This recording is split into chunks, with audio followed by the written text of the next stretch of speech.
എന്തിന് പറയുന്നു എൻ്റെ ചന്ദ്രാട്ടാ, നമ്മുടെ വർഗീശായി ക്രിസ്മസിന് വിളിച്ചതാണ്. ഒന്ന് അതിൻ്റെ വലിയ ഉത്സവമല്ലേ, ക്രിസ്മസാണ്.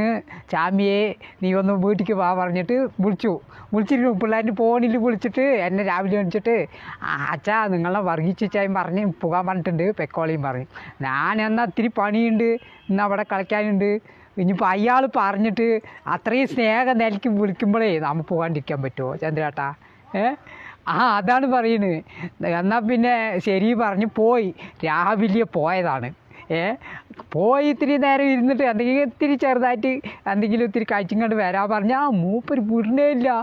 ഉണ്ടിട്ട് പോയാൽ മതി പറഞ്ഞ് എന്നെ പിടിച്ച് ഇരുത്തി.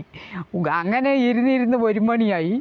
അവർ എന്താ പറയുന്നത്, എന്താ അവിടെ അതിൻ്റെ ഒരു ഇതാണ് ആഹാരം കഴിക്കാൻ ഒരുക്കിയിരിക്കുകയാണ്. എൻ്റെ അമ്മോ പയ്യ, പോത്തിറച്ചി, പന്നിയിറച്ചി, ആട്ടിറച്ചി, കോഴിയിറച്ചി ഒക്കെ വട്ടത്തിൽ കൊണ്ട് വന്ന് വെച്ച് ബിരിയാണിയാ എന്തൊക്കെയോ ചോറ്, അതും 2-3 വക ചോറ് നിന്ന് 2-3 വക ചോറ് കാണുന്നു അവിടെ. ഞാൻ ഇതുവരെ ഇങ്ങനെ ഇതൊന്നും കണ്ടിട്ടില്ല. എന്താ പറയുക, ഒക്കെ വട്ടത്തിൽ കൊണ്ട് വെച്ചും കണ്ട് കഴിക്കി ചാവിയേട്ടാ കഴിക്കാം. മക്കളോ ചോദിക്ക്, ബോംബെയിലുള്ളവനും വന്നിരിക്കണോ?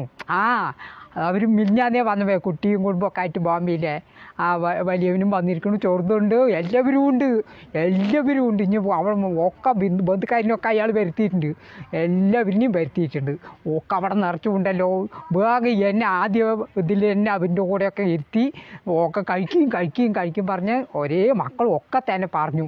എനിക്കതൊക്കെ വട്ടത്തിൽ കൊണ്ട് വെച്ചത് എനിക്ക് എങ്ങനെയാണ് കഴിക്കണത്, അത് കണ്ടപ്പോൾ തന്നെ വയറ് നിറച്ചോന്ന്.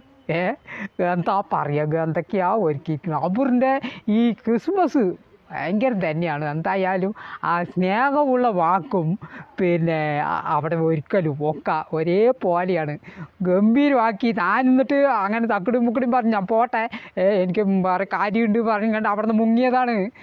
ഇനിയും ഇരിക്കി ചായ കുടിച്ചിട്ട് അതൊക്കെ ഒക്കെ പറഞ്ഞതാണ്. എന്ത് പറയുന്നത് ഞാൻ, അയ്യോ ഇനി ഇരിക്കില്ല അച്ഛയോ, ഞാൻ പോട്ടെ, ഇതന്നെ വലിയ കാര്യമായി. നിങ്ങളുടെ ഇങ്ങനെയോ സ്നേഹം എന്താ പറയുക. എന്നെ പറഞ്ഞാൽ അയാൾക്ക് ഭയങ്കര സ്നേഹമാണ്. പിന്നെ നമ്മൾ ഒരു ദിവസത്തെ പണിയൊക്കെ നോക്കിയാലേ പണി ഇതിപ്പോൾ നാളെയും ചെയ്യുക, ഈ സ്നേഹം കിട്ടുമോ?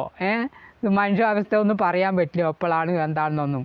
ഒക്കെ തിന്നതും കുടിച്ചതും സ്നേഹിച്ചത് തന്നെ കാണുകയുള്ളൂ എന്ന് ചന്ദ്രേട്ടാ. ശരി, അപ്പോൾ അത് നോക്കി തലയിലൊരു തൊപ്പിയും വെച്ച് തന്നിട്ട് ഇത് വെച്ചിട്ട് വേണം ചോറുണ്ടെങ്കിൽ പറഞ്ഞാൽ പിള്ളേരെ കൊണ്ട് കവത്തി തന്നതാണ്. ഒന്നും പറയണ്ട.